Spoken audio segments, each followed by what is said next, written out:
Welcome back, everybody. If you're new, my name's Nicholas, and this is Investing Against the Grain. Let me ask you something. Why is it that we listen to geriatrics like Bernie Sanders and President Joe Biden? No disrespect to them, and this is not a political debate. They seem like nice people, but why do we think they have any grasp of where we are today from a technological perspective and why they would know what the future is going to look like? All we know about them is they've only been career politicians. They're not engineers. They're not scientists. And frankly, they've always been behind the curve on everything. So why do we listen to them? Well, in this video, I'm going to take a look at two clips, one of Bernie, one of President Joe Biden, and we're going to take a look at how they're just incompetent when it comes to the future and talking about it. Not just the future, but today, where we are today. They're even incompetent about the past, so much so that you'll see both of them trip up on their words. They can't even speak anymore. This is some very clear cognitive decline on both of their parts. They seem like nice people, but they're not all there up here right now. We're also going to take a look at some very exciting news, and keep in mind, this is rumors, so stick to the end to take a look at this, but there's a very good chance that we could have a stock split come December 9th. And I want to take a look at some tweets that were made on kind of connecting the dots of how this could all come about. So with that said, do me a favor, hit the like button, hit the subscribe button, ring that bell, stick to the end, especially if you want to hear about the potential stock split. Again, it's a rumor, we don't know for a fact, but this has been done before, and it's almost mimicking exactly what happened last year. All right, with that said, let's get into it. Unbelievably, this bill would provide and authorize some $10 billion in taxpayer money to Jeff Bezos, the second wealthiest person in America, for his space race with Elon Musk, the wealthiest person in America. This is beyond laughable, and I will be introducing an amendment to strike this provision. Frankly, it is not acceptable. It's not an issue that we have discussed terribly much, but it is not acceptable that the two wealthiest people in this country, Mr. Musk and Mr. Bezos, take control of our space efforts to return to the moon and maybe even the extraordinary accomplishment of getting to the moon. This is not something for two billionaires to be directing. This is something for the American people to be determining. Now, just to quote what we just heard there from Bernie Sanders, I agree. This is laughable. Bernie, your stance is laughable. First of all, it's interesting that he has such an issue with Elon Musk or Jeff Bezos being the ones who are fighting for the race to land on the moon. Let me ask you, Bernie, if it's not Elon, if it's not Jeff, if it's not Blue Origin or SpaceX, who's it going to be? Who? Somebody please answer this to me.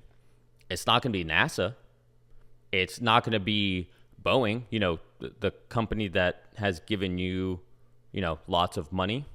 We know about that now. You can see it all over Twitter. It's not going to be anyone in the oil and gas sector who has also given you more money than any other Democrat. We also have lots of tweets about that.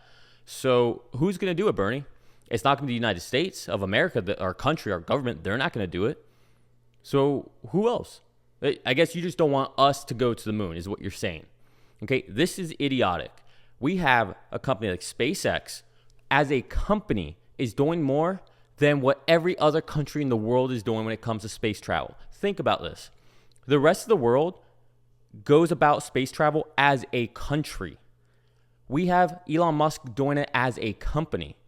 All right, think about this. They have done more as an individual company, as a private corporate enterprise, than we have done as a country, than any other country has done as a country. We're doing more with SpaceX than what China is doing altogether, with their billions and billions of people, with their state funding for their entire space program, yet Elon Musk is doing more with less. So you tell me, why would you not want companies like SpaceX and Blue Origin battling it out? Keep in mind as well, SpaceX has dropped the cost for sending payloads to International Space Center. Okay, they have saved billions of dollars to the American taxpayer. Yet you have a problem with Elon and Jeff battling this out. This is what is so great about this country. This is what's great about capitalism. Capitalism helps you become more efficient and it gets rid of the waste. You, Bernie, have been in government your entire life, yet you have done nothing. You have done nothing. Everything you preach about, everything you want to make and change, you have been in government for literally a century. okay? And you have not done anything. Where is it? Why haven't you made all this change you talk about? Meanwhile, Elon Musk has been at SpaceX, has created SpaceX, has created Tesla, has created Neuralink, has created Boring Company, has created PayPal. Like, think about it. He has done so much more in such a short amount of time than what you have in your entire career in government. So why don't we, stop listening to you, the politician, who just gets paid by Boeing, by the gas and oil companies, and you really don't provide any real value, while Elon and Jeff are creating millions of opportunity out there for employers, either directly or indirectly. Okay, Tesla alone employs over 100,000 people worldwide. You do nothing, but you suck from the system. That's all you do. You drain the system. Elon creates a bigger pie. He adds to the system. Jeff Bezos makes it so I can order something and it's at my door. Okay, like, this is actual value adding to the world. You, Bernie, have done nothing.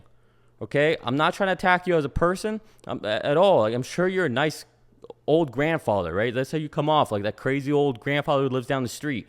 But when it comes to politics, when it comes to the future, when it comes to space, when it comes to rockets, when it comes to the reusability of rockets, first and second stages, you are the last person that should be talking about this. How can you even choose to strike down a bill if you don't understand the technology or the engineering behind it? You don't have the proper competence to have a rational discussion or actual thought about this.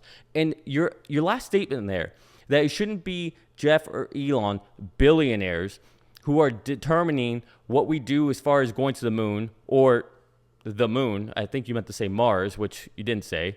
And you're saying that it should be the American people who decide? No, wrong. It should not be the American people that decide, because the American people as a whole don't know about this topic. They don't know about the engineering. All right? We need to let the people who know how this works, know what they're doing, know where the bottlenecks are, what the limitations are, the people who can be creative about these ideas, and the people who are going to put their money where their mouth is. At the end of the day, this is Elon's money he's risking. This is Jeff Bezos' money he's risking. What's your risk, Bernie? Nothing. Absolutely nothing. So leave them alone. We don't need to be any further behind. We saw what government has done. We have not been back on the moon since 1969. Okay, that was the last time we were up there. Where are we now? Okay, how has it been so long since we've been back to the moon? And yet here we have Bezos and Musk who are trying to get back there. So the government clearly did nothing all this time. This is the problem with government. Government, it's inefficient and is incompetent. End of story. There is not one thing the government has ever done really well. All right. The only thing the government does well is taxing people and spending money they don't have. That's it. So enough with this. This is the problem with listening to these geriatric people who think they know best, yet they've done nothing except suck from the system. Speaking of that, let's listen to our current president, President Joe Biden. For most of the 21st century, we led the world by a significant margin because we invested in our people. We invested in ourselves. But something went wrong along the way. We stopped. We risked losing our edge as a nation. And China and the rest of the world are catching up. Well, we're about to turn that around in a big, big way. We're going to be building again. What is he talking about? We have Tesla. We have Amazon. We have Apple. We are leading the nation. I'm not sure what he's talking about here. I mean, maybe he's a little blind.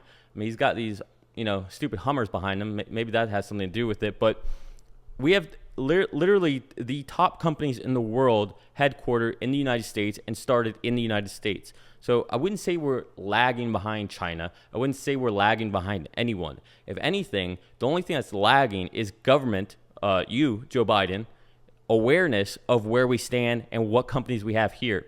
And you, Joe Biden, trying to inhibit and create more friction for them to be successful. That's the problem. We're going to be moving again. We're going to be building again.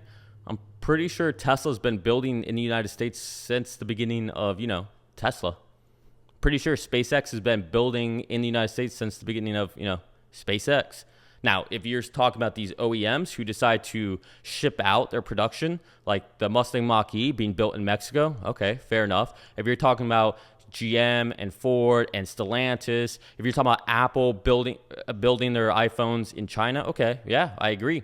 That is a problem. But Tesla has been doing this all along. SpaceX has been doing this all along. Boring Company.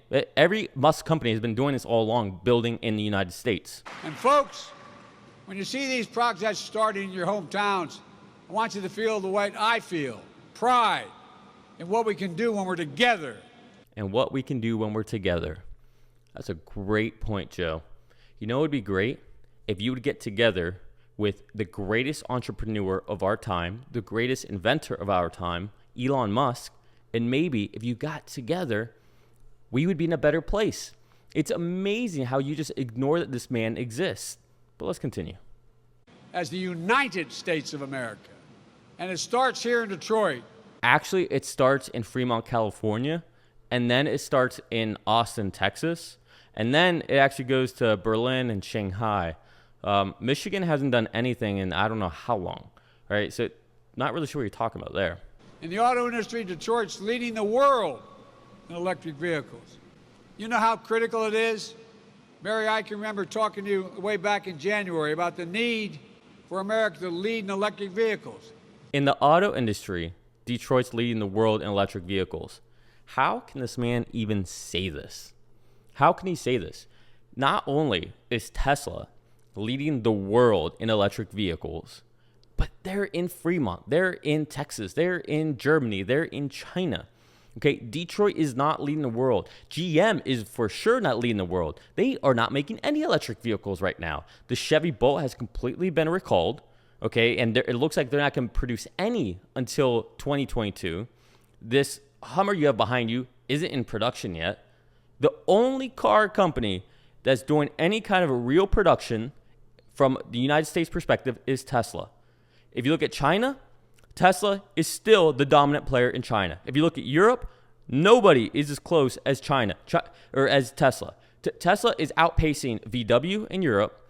Tesla is outpacing GM, Ford, Stellantis, everybody here in the United States. Tesla is outpacing BYD, Xpeng, NIO, everybody in China. So what are you talking about? And I can remember your dramatic announcement Let's be honest, you don't remember anything. that by 2035, GM would be 100% electric. You changed the whole story, Mary, wherever you are. There you are. You did, Mary. Oh my. By 2035, GM's going to be fully electric. Oh my goodness. She changed the world. She changed it. She did. She really did. But wait, how long's Tesla been fully electric? Oh, they've always been fully electric. Okay. But GM changed the world. Okay, she's the reason why every car company out there is becoming an electric company. Okay, or they're electrifying their fleet. But that is a little weird though. Why is it that the CEO of Volkswagen, Herbert Diess, brought Elon Musk in to talk to all their managers? Why is it that VW CEO is the one talking about how Tesla is the leader when it comes to electric vehicles and how they build a car 1/3 of the time it takes VW to do it? I mean, I don't understand this. Maybe that's just an outlier. But then there was that whole thing that happened last week where the CEO of Ford, Jim Farley, said that Tesla is the leader in electric vehicles. So I'm confused. If the number one company when it comes to pickup trucks, Ford, and the only company in the United States, car company, that has never gone bankrupt besides Tesla, they're saying that Tesla's the leader. And if the second largest auto company in the world, Volkswagen, says Tesla's the leader, then why is Joe saying GM is the one that everyone's changing for? That's a little weird. Why is that when Mary Barra was just interviewed by Andrew Ross Sorkin from Squawk Box, that he was asking her so many questions about Tesla? But I don't know. It's weird. Joe, I'm confused here. You electrified the entire automobile industry. I'm serious. You led, and it matters. Mary Barra, she electrified the entire automobile industry. Not Tesla. It was Mary Barra, the company that makes exactly 0 electric vehicles today. But they will one day. One day they will. Even though they're technically going negative They're going backwards because of all the recalls. But they changed it, okay? They led, right? They put headlines out saying that they were going to change the game, that they were going to be fully electric by 2035, and that is how GM and Mary Barra have completely changed the game, made everybody fully electric. Damn you, Elon Musk, you suck. And drastically improving the climate by reducing hundreds of millions of barrels of oil that will not be used when we're all electric. See, that's the problem. Elon and Tesla. We're going to reduce drastically the amount of oil and gas that we use in the world once we're fully electric. Okay, this is how GM's leading. All right, GM is leading because by 2035 they'll be fully electric, and the cars that they have, they are the ones causing all of the use of oil and gas and the hundreds and thousands of barrels of oil. But isn't Tesla too? Oh wait, no, Tesla's been fully electric the whole time. But we don't care about that, right? Like, who cares? It doesn't matter if Tesla has never been the culprit for the oil and gas business or the CO2 emissions that we see. Forget about them. You know, up until now, China's been leading in this race. Up until now, China's been leading this race. What are you talking about, Joe? What are you talking about? Listen, it is absolutely ridiculous. You have a pair of pocket aces in your hand in SpaceX and Tesla. And you're going to sit here and you're going to cower to China because you don't want to mention the two words Elon Musk. You don't want to play your pocket aces. Instead, you would rather pretend that doesn't exist. You're sitting there playing a game with pocket aces and you refuse to ever look at your cards. Instead, you're just going to choose the flop, the river, and the turn in the river. And you're just going to sit there and just, forget this. I don't care. We're just going to gamble. We're not even going to care about what's actually happening in the world. I'd rather lose to China than ever acknowledge Tesla, SpaceX, Elon Musk. I would rather do that because we want union jobs. We want good paying union jobs. That's why. It's ridiculous. This is absolutely ridiculous. But that's about to change because of this law, next year, for the first time in 20 years, in which American infrastructure investment will be far greater than China's. The first time in 20 years. You would think that, the fact that we're in a pandemic right now, the man who's the president of the United States would know by now, after 2 years of being in a pandemic, not to cough in his hand. This is a joke. We're going to put IBEW members and other union members to work installing a national network of charging stations along our roads and highways in our communities, over 500,000. Tesla's already done this. And Governor Whitmer's already announced a proposal to expand electric charging stations along key travel routes across the state. Tesla's already done this. And a few weeks ago, GM announced it's going to install 40,000 public charging stations, as we're going to unleash a lot more than that. Look, we're going to make sure that the jobs of the future end up here in Michigan, not halfway around the world. Okay, Texas and Fremont aren't halfway around the world, Bernie. Or excuse me, Joe, same thing, whatever. Like, Texas and Fremont are not halfway around the world. I don't know what he's talking about. That means that here in Detroit, you're going to set a new pace for electric vehicles. This is not hyperbole, this is a fact. In Detroit, they're going to set a new pace for electric vehicles. This is not hyperbole. This is a fact. No, this is a lie. No company in the world produces a vehicle faster than Tesla. Okay, and no matter how much money you throw, no matter how much government assistance you give, no matter how many of these stupid press conferences, these stupid headlines and titles that you put out there, whether it's you, Joe, whether it's Mary Barra, whether it's Jim Farley, whether it's Volkswagen, it doesn't matter. You can say all you want, but you know what? That doesn't mean anything, right? Herbert Diess said it himself. It takes them 30 hours to make a vehicle. It takes Tesla 10 hours. All right, you're not going to be able to compete with that. By the time you get to where Tesla is today in 2021, where are they going to be? Do you really think they're going to slow down? No company has a faster clip of innovation and applying new technology to their vehicles than Tesla does. I mean, no company, not Apple, not Amazon, no one. Nobody does it faster than Tesla. All right, so how are you going to catch up to them? How are you going to catch up to them when you're trying to be where they are in 2021 by 2025 or 2020 or 2030? Yet they're moving faster than you on top of that. It makes no sense. You're wrong. This is hyperbole. Like it's not even hyperbole. It's a straight lie. You don't even know anything about production. You don't even know about what goes into this. You're not an engineer. You have no concept of this. So how can you even make a statement like this? All right. This is the problem with politicians. They're all crooks when they come up and they start speaking like this. When they act like they understand stuff and they can talk to things knowledgeably, yet they can't give any details and they say flat out lies like this. This is when you know politicians are corrupt. Right here. With this infrastructure law, along with my Build Back Better plan, we're going to kickstart new batteries, materials, and parts production and recycling. Again, a big fallacy, a big lie.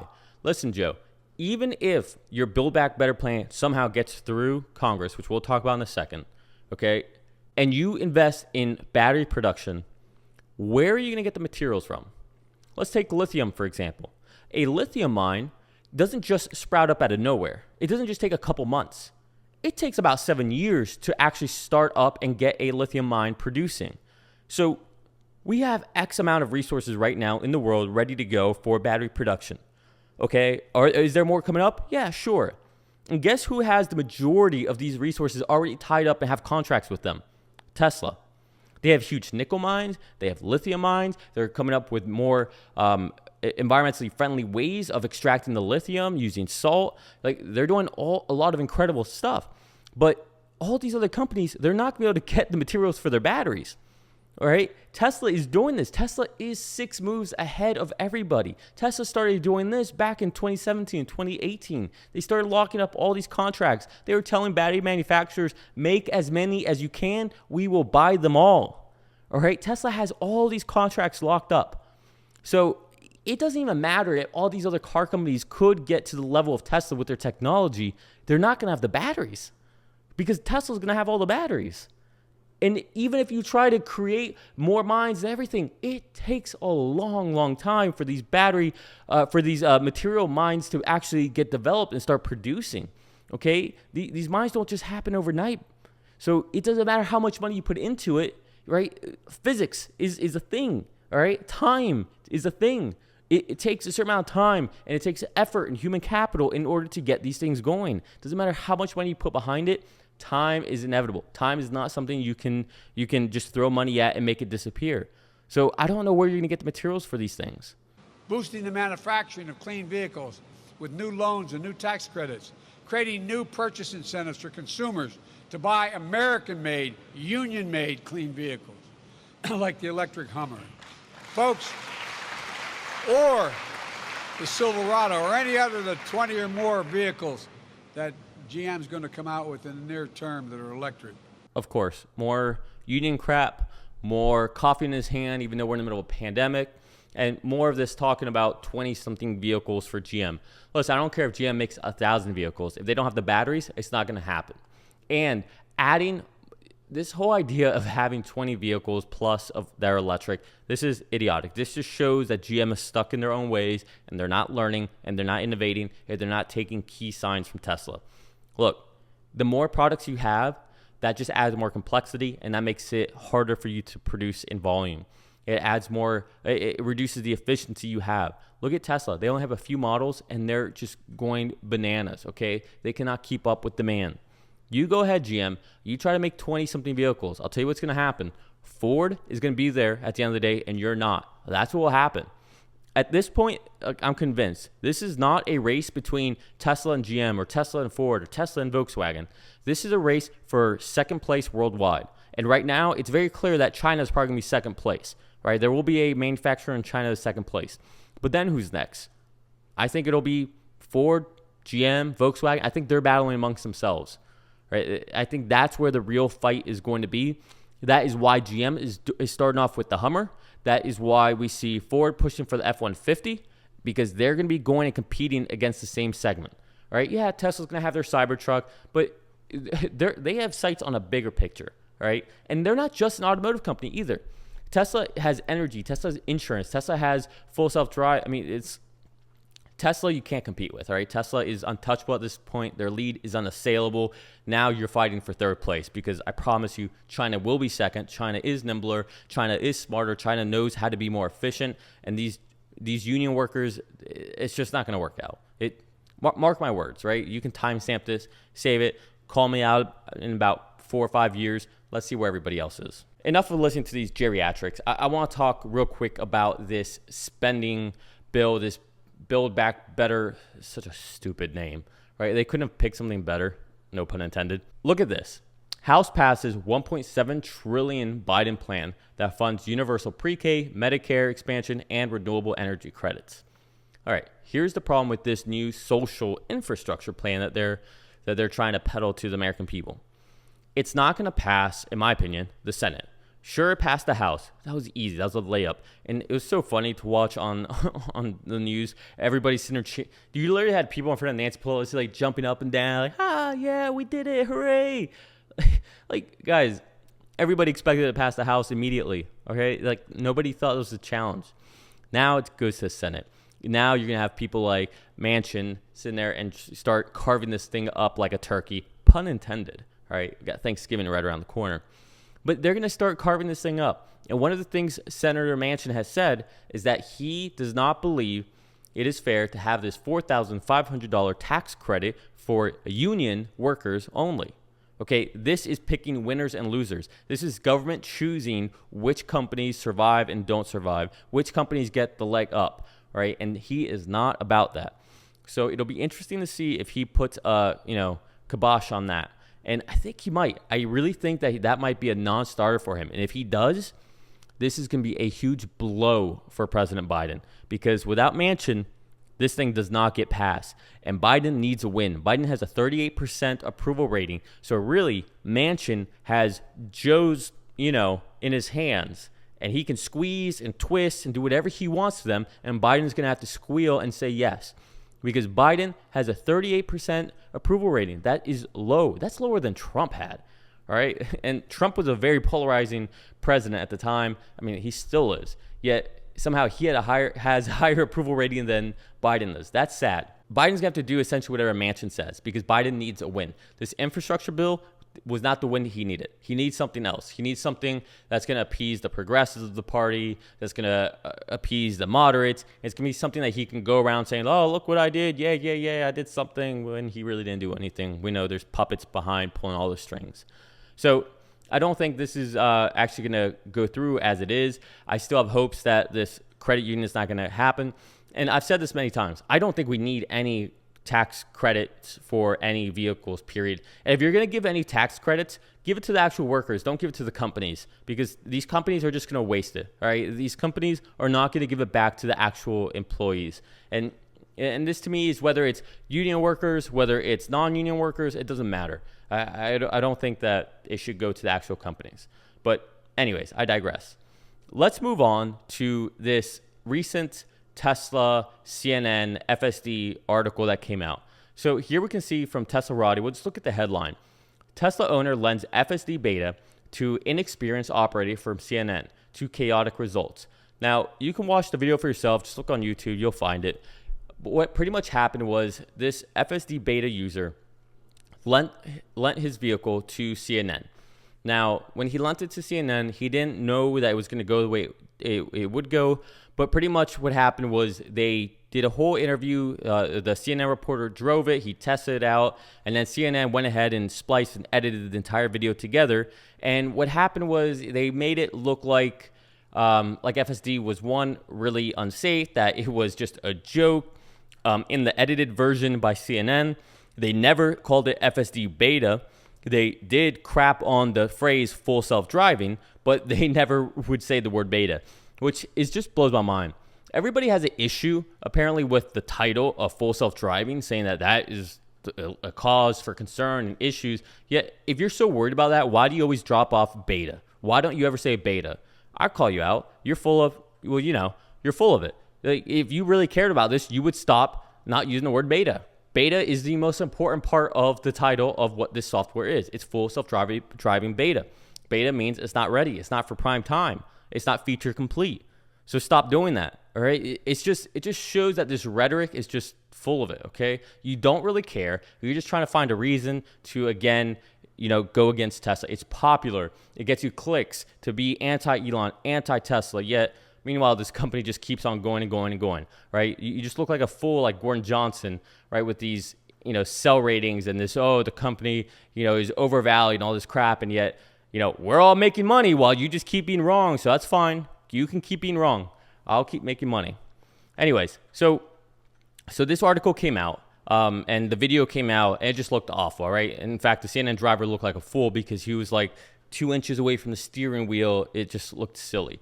And, to that guy, get a haircut, right? Your hairline is so far receding, you do not need to have long hair like that. Just shave that thing off, or go get some Propecia, or go get some follicle unit extraction. Do something, because that does not look good. Anyways, that's not the point of this video. That's just me giving some guy some feedback, which is good man-to-man feedback, and every man needs to do that. All right, moving on. So then we had this tweet come up, and this is from Jason Tallman, and he writes, "The video CNN didn't show you, ! Tesla FSD beta behind the scenes video." And then Elon responds to this saying, "Interesting." And in this video, we have Jason, who is the one who lent his vehicle to CNN for this report. And Jason was in the back, and he recorded the entire thing. Now, when you watch his video, it's a completely different video. And, he talks about, whenever he was contacted by CNN, that they seemed to have positive intention, that he thought he was going to be interviewed for what his experience is like. And anyways, he goes on and he shows this video, and it's funny. It's when you watch it in kind of real time and how Jason edited, it's a very glowing review. So it's very interesting how just with editing, you can make something be just a horror film or, the nicest, sweetest video you've ever seen. And obviously, we got to take everything with a grain of salt. There's obviously a middle ground between all of this. At the very beginning of Jason's video, we have the CNN reporter saying this is the hardest area he's ever driven. He thinks it's one of the most complicated. He wants to see what's going to happen. He says he has trouble driving in it. Yet that whole statement was never said in an actual CNN video.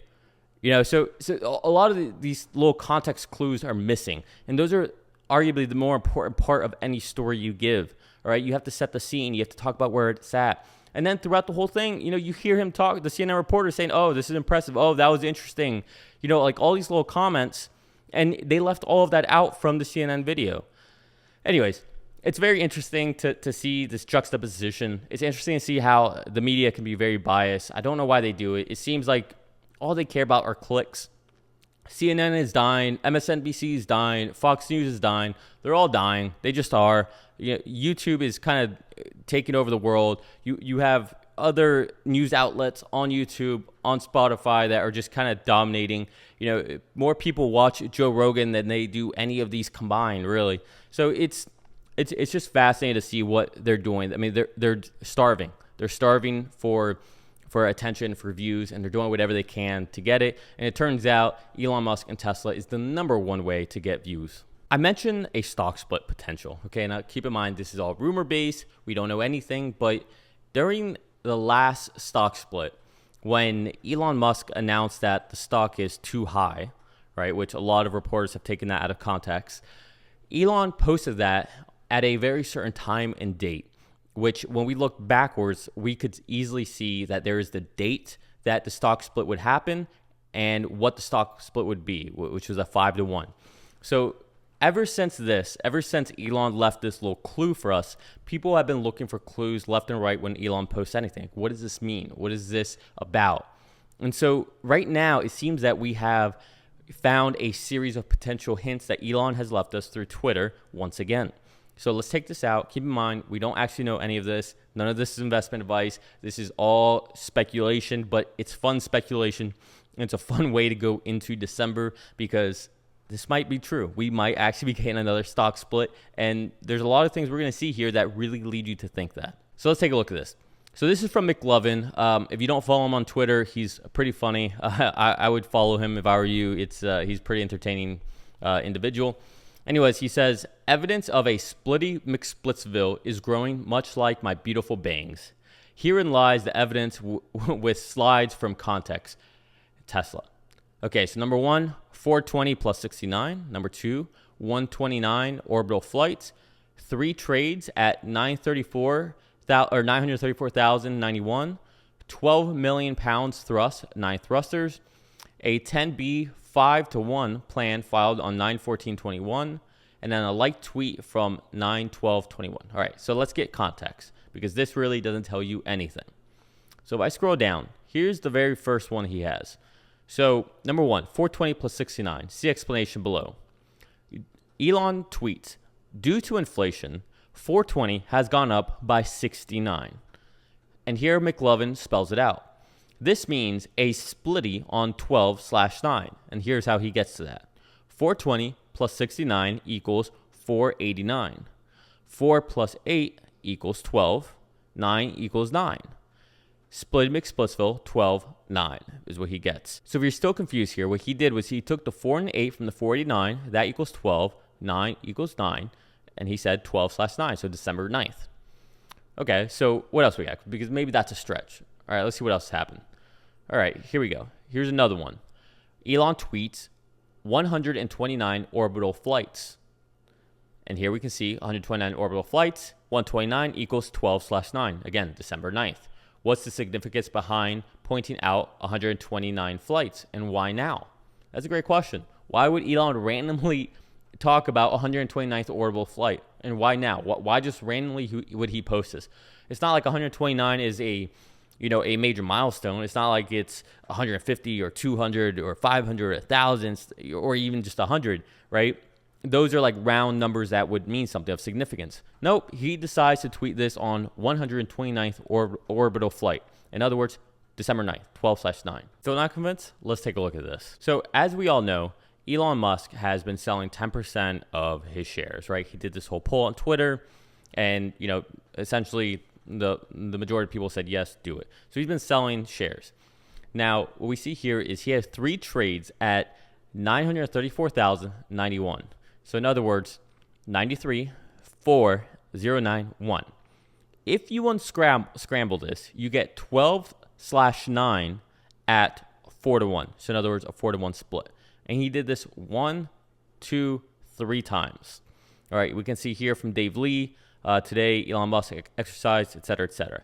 So again, this is all speculation. We don't really know anything. But it is interesting that, this would come out to a 12/9, 4-for-1 split. Let's look at some more. So this one was interesting. A 12 million pound thrust, 9 thrusters. December liftoff for 12/9 split. So here we can see that Elon tweets 12 million pounds of thrust at whatever stuff. And he said this 9 minutes ago. So this one is kind of a joke. The 9 minutes, but there are a total of 9 thrusters. If you can see here, you can see all of them counted. So 12 million with 9 thrusters. Coincidence? I don't know. Maybe. Let's scroll down. Here we have another one. The 10B 5-1 plan filed on 9/14/21. The 9/14/21 implementation date of the 10B 5-1 plan may have relevance. If you scramble the numbers, you get 12/9, 4-for-1 split again. All right, what else we got here? Next up, light tweet from 9/12 recently liked this tweet. Flip numbers 12/9. So Elon Musk recently liked this tweet from September 12th, 21. All right, and again, if you unscramble this, yes, it becomes December 9th again. Here's another one. This one, all right, so this one was very interesting. Elon out of nowhere tweets, "We are choked with news and starved of history. Durant." And he tweeted this at 12:09 a.m. Now, this one's a little more interesting because, when we look back at the previous stock split, Elon did have something going on with this, with the time and the dates and everything of that nature. So there you have it. This is the rumor that's going on right now. It seems like a lot of people think there is a potentiality for a split on December 9th or an announcement of a split. It seems like people think it's going to be a 4-for-1 split, which is interesting because for a 4-for-1 split, Tesla, Elon would need board approval or voter share approval, I believe. So, the entire voter share or people with shares would be able to vote for this, yay or nay, and they would get to decide. If Elon and Tesla wanted to do a 2-for-1 split, they wouldn't need that vote. But because of the amount of shares that would be out there, the amount of dilution, right, at this point, they would have to get a vote from everybody else. So what does this mean for you? Okay, well, let's just play a game, and let's say that the split does happen, whether it's a 2-for-1, a 4-for-1, whether they ask or not, who cares? Let's just pretend it happens. Does this impact you? Well, technically on paper, no. Technically on paper, you still have the same amount of value that you have overall. Does this affect you? Well, technically, no. Technically, you still have the same amount of value. You just have the amount of shares you have divided. However, I'll tell you, in the real world, this really does matter. Because what happens is, once it splits or before it splits, you're going to see a run up in the stock. This is going to be more people piling in because people know that once it splits, it's going to be at a price that's more affordable to the general populace, and then people are going to come in and buy some more. So, for example, we are at, call it $1,000 a share right now. If we get a 2-for-1 split, that drops it down to 500. Now that's going to be a price that more people can palate, right? More people are willing to pay for. And I know that the right way to look at stocks isn't just based on the share price, but that is the way a lot of people look at it. At the end of the day, a lot of people look at a share price and say, no, that's too expensive or not. Even though we all know that has nothing to do with whether or not something is expensive, it is how a lot of people look at it. Now, if we have the same thing, let's say we do a 4-for-1 split and we're sitting there at $1,200, right? That comes out to what, $300 a share? If we get down to $300 a share, yet again, we're going to see another flood of people coming in to buy it. So what that means is the people who can afford it at the $1,200 are going to be piling in because they know what's going to happen once it splits, right? This is just basic psychology. Yes, I get it. On paper, it makes no difference because you have the same amount of shares or you have the same amount of worth of shares, but what it does is it's a magnet, right? It's a black hole for investors that come in once you split. So it'll go up initially, right? Let's say it gets up to 1,600 because people want to get in pre-split, and then it does a 4-for-1, and that makes it $400 a share. Well, then you're gonna have another flood of people coming in. So very easily, Tesla could have a doubling effect or a 50% increase just from a split. Something that technically on paper should create no value, it will. Right? Just from that magnetic approach, because people are going to want to get in. They're going to want to get in at a lower price so that they don't miss the next leg of Tesla. It's what happened last time. It's what happens historically with big moving companies. For instance, if Amazon were to split, you would see a massive amount of people go into Amazon and the stock would go up. It would be inevitable. Okay. Well, I hope this is a long video. Hopefully you guys don't mind it. I hope you guys are enjoying your Monday. I hope it's a short week for all of you. I know Thanksgiving is coming up. I actually took off the entire week from work. So what I plan on doing is releasing a video every single day moving forward, even on Thanksgiving Day. So keep an eye out for that. Hopefully you guys enjoy the content. I'm going to have more free time. So I figured I would give you guys more of my time, and together we can keep track of what's going on with Elon, what's going on with Tesla, and other investing topics that I might come up with that I think are just good to cover in general with the channel. All right, we're going to leave it there for today. Do me a favor, hit the like button, hit the subscribe button, ring that bell. I love you all. Peace.